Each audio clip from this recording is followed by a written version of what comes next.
Bonjour à tous, allez, nouvelle vidéo pour les troisièmes. Alors là, on est plus dans des révisions de quatrième, mais ça fait du bien de faire un point justement pour qu'en troisième ça se passe bien si finalement on se retrouve avec des questions sur les puissances le jour du brevet.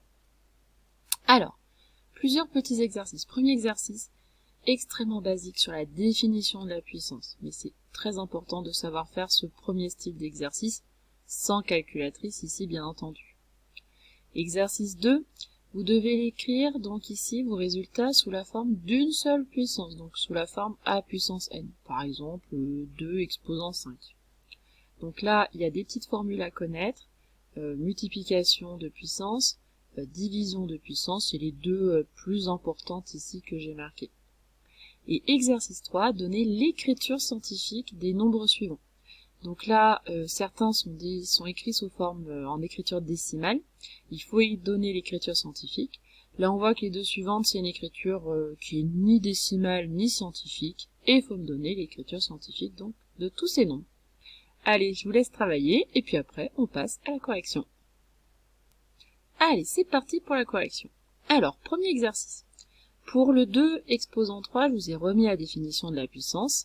C'est une notation pour dire que c'est 2 fois 2 fois 2. Attention, ce n'est pas 2 fois 3. Hein. Donc 2 fois 2, 4. Et 2 fois 4, 8. Un nombre puissance 0, exposant 0, ça vous donne 1. Ça, c'est une convention qu'il faut apprendre par cœur. Alors, pour les puissances de 10, c'est un peu particulier. Alors 10 exposant 5, on est bien d'accord que c'est 10 fois 10 fois 10 fois 10 fois 10. Mais pour les puissances de 10, c'est beaucoup plus simple. Parce que quand vous multipliez un nombre entier par 10, vous rajoutez un 0. Or, quand je vais faire 10 fois 10, ça va me faire 100 et ainsi de suite. Donc, ici, puissance 5, je vais tout simplement rajouter 5 zéros. Donc, je mets mon 1 et je mets 5 zéros. Attention, ça ne marche pas pour d'autres puissances. Hein. Ça marche bien sûr quand c'est les puissances de 10. Moins 3 exposant 4.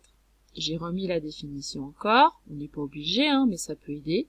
Ça fait donc moins 3 fois moins 3 fois moins 3 fois moins 3. On va avoir 4 fois notre moins 3 ici. Mais attention, c'est pas 4 fois moins 3 dans le sens où moins 12. Là, ça fonctionnerait pas. Ici, donc, on a moins par moins qui va nous donner plus dans notre produit. Là également, donc comme on a un nombre pair de facteurs négatifs, le résultat est positif. 3 fois 3, 9. Et ici, du coup, 3 fois 3, 9. 9 fois 9, 81. 24 exposant 1. Un nombre exposant 1 est égal à lui-même. Donc 24 exposant 1, ça fait tout simplement 24. Si vous avez 1 million exposant 1, ça fait 1 million. Alors, encore sur les puissances de 10, mais cette fois-ci avec un exposant négatif. Les exposants négatifs, c'est une notation qu'on a pris pour l'inverse. C'est-à-dire que 10 puissance moins 7, c'est 1 sur 10 puissance 7. Ça, c'est quelque chose à connaître. Pour les puissances de 10, c'est beaucoup plus simple que pour les autres. C'est-à-dire qu'ici, là encore, on va compter le nombre de 0, mais cette fois-ci, vous allez avoir un nombre plus petit que 1, ça va vous faire 0, quelque chose. Et pour savoir le nombre de 0, là, 10 puissance moins 7, je vais avoir 1, 2, 3, 4, 5, 6 et 7 zéros. Je mets mon 1 après. Je n'oublie pas, bien sûr, de mettre ma virgule après le premier 0. Et comme ça, on a directement le résultat. Pour l'exercice 2, il fallait écrire sous la forme d'une seule puissance. Alors, il y a des formules à apprendre par cœur, il y en a 4. Là, j'ai mis les deux plus importantes, celles qui reviennent quand même très souvent dans les exercices. La première, c'est le produit de puissance. Vous avez 10 exposant 4 fois 10 exposant moins 9. Donc là, on a les mêmes noms, on a 10 et 10. Par contre, c'est les exposants qui sont différents. Je garde mon 10, et par contre, j'ajoute mes exposants. Je vais faire 4 plus moins 9, et 4 moins 9, ça me fait tout simplement moins 5. Ça ne marche pas qu'avec les puissances de 10, hein, ça marche sur n'importe quelle puissance. Là, par exemple, je vous ai mis moins 5 exposant 6 sur moins 5 exposant 10. Là, cette fois-ci, quand vous avez un quotient de puissance, il faut vous rappeler qu'on va soustraire les exposants. Donc, je garde bien sûr mon moins 5, je laisse bien de parenthèse parce que du coup, j'ai mon moins qui est bien du coup élevé aussi à la puissance. Exposant du haut, moins exposant du bas. Ici, ça me fait 6 moins 10, et du coup, on obtient moins 4 comme exposant.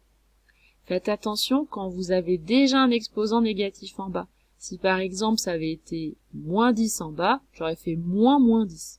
Donc faites un petit peu attention à ça parce qu'on a tendance à aller un petit peu vite et on peut faire des petites erreurs de calcul. Alors, écriture scientifique. Donner l'écriture scientifique d'un nombre. Ça va être l'écrire sous la forme, donc, un nombre compris entre 1 et 10, 10 exclu, ça peut pas être égal à 10, multiplié par une puissance de 10. Alors, 147. Ici, notre virgule, on la met donc après le premier chiffre différent de 0. Donc on la met après le 1. Bien entendu, n'allez pas me dire que 147 c'est égal à 1,47, c'est pas la même chose. Donc il faut changer un petit peu, on va multiplier par une puissance de 10 pour obtenir le résultat de départ. Par quoi il faut que je multiplie 1,47 pour obtenir 147? Je vais multiplier par une puissance positive ici de 10. Alors pourquoi 10 exposant 2? Tout simplement, alors on pourrait se dire déjà que 147 c'est 1,47 fois 100, et 100 je peux l'écrire 10 puissance 2. Ou je peux me dire, j'ai mis ma virgule ici après le premier chiffre différent de 0, donc après mon 1, et je vois qu'il faut que je décale de 1, 2 rangs vers la droite. Si je me décale de 2 rangs vers la droite, ça me fait fois 10 exposant 2. Pour le f, ici, donc là, ça ne marche pas, 0, quelque chose, on est plus petit que 1. Donc, je mets ma virgule après le premier chiffre différent de 0. Donc, je mets ma virgule après le 5. Pour retourner à ma virgule de départ, je vois bien que je vais décaler de 1, 2 rangs, mais cette fois-ci vers la gauche. Donc, ça sera multiplié par 10 puissance moins 2. Alors, quand vous avez plutôt des grands nombres, vous verrez bien, la puissance de 10 va être positive. Au contraire, quand vous avez des petits nombres, 0, quelque chose, des nombres plus petits que 1, votre puissance de 10 sera négative. Qu'est-ce qui se passe pour le G et le H? Alors, je vous ai mis deux méthodes différentes. Vous faites soit la première, soit la deuxième. J'ai mis du coup le G avec une méthode et le H, je l'ai fait avec l'autre méthode. Comme ça, après, vous choisissez celle que vous préférez quand vous devez faire ça en devoir. Pour le G, donc on avait 69,8 fois 10 puissance moins 7. Première méthode ici. Ce qui m'embête ici, c'est que ma virgule n'était pas après le premier chiffre différent de 0. Donc je prends le nombre qui est là. Pour le moment, je m'occupe pas de mon 10 exposant moins 7. Je prends mon 69,8 et lui, je l'écris en écriture scientifique. Je me concentre que là-dessus. Je mets ma virgule du coup après le 6 et je vois que pour obtenir mon nombre de départ, je la décale de 1 rang vers la droite. Donc 1 rang vers la droite fois 10 puissance 1.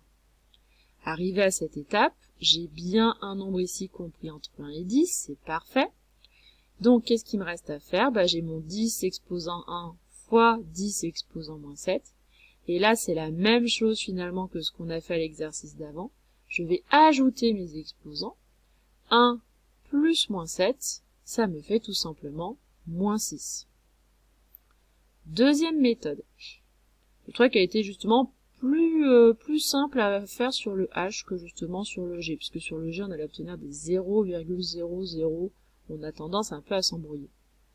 Pour le H, on avait 0,0418 fois 10 exposant 5. La deuxième méthode, c'est au lieu de me concentrer sur la première partie, je cherche d'abord mon écriture décimale. L'écriture décimale, c'est que j'ai plus de puissance, j'ai le nombre que ça me donne. Alors, 0,0418 fois 10 puissance 5, ça fait quoi? J'ai 10 puissance 5, donc je vais décaler ma virgule de 5 rangs vers la droite. Donc je vais faire 1, 2, 3, 4, et puis 5. C'est-à-dire qu'il faut que je rajoute un 0. Ça me fait 4180.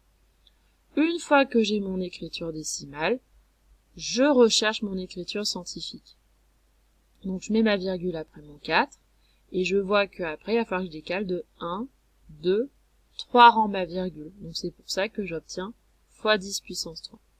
Donc l'une ou l'autre des méthodes, les deux marchent très bien. On peut également faire la méthode dans sa tête et ne pas forcément marquer l'étape intermédiaire, mais elle peut aussi quand même permettre d'éviter de faire des petites erreurs de calcul un peu bêtes.